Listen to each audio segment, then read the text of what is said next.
Okay guys, hari ni aku nak pasang satu phone holder dekat aku punya side mirror motor aku. Side mirror aku dah tanggalkan dan ini adalah phone holder yang aku nak pasang. Dalam link kat bawah korang boleh pilih phone holder nak pasang dekat handlebar ataupun dekat side mirror. Macam aku ambil kat side mirror dan aku ambil yang ada helmet. Yes, phone holder aku ada helmet. Dan ini adalah helmet yang aku akan pasang dekat phone holder aku. Sebab dekat Malaysia ni panas tau. Aku tak risau pasal hujan sebab phone aku memang tahan air, tapi aku risaukan panas. Bila panas, phone akan jadi hang.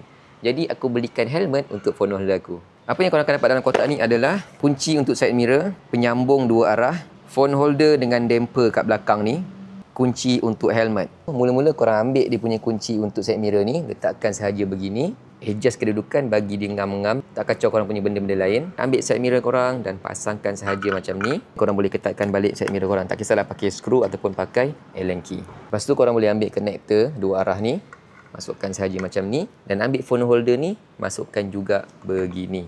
Lepas tu korang boleh adjust nak ke belakang ke depan ke, terpulang tak ada masalah, ikut preference korang. Kemudian korang ketatkan dia punya kunci tu. Bila korang ketatkan kedua-dua arah, dia akan ketat sama-sama.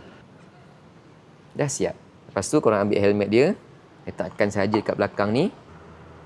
Kunci dia korang buka dulu atas, masukkan nut ni dekat dia punya lubang ni, kemudian masukkan kunci dekat sebelah dia. Boleh ketatkan kunci untuk helmet korang. Dan dah siap. Untuk nak adjust size phone korang, longgarkan dahulu kunci kat tepi ni. Sebelum korang masukkan phone korang, korang kena kunci dahulu tepi ni. Masukkan phone, kemudian korang ketatkan semula kunci dekat bahagian sebelah kiri ni.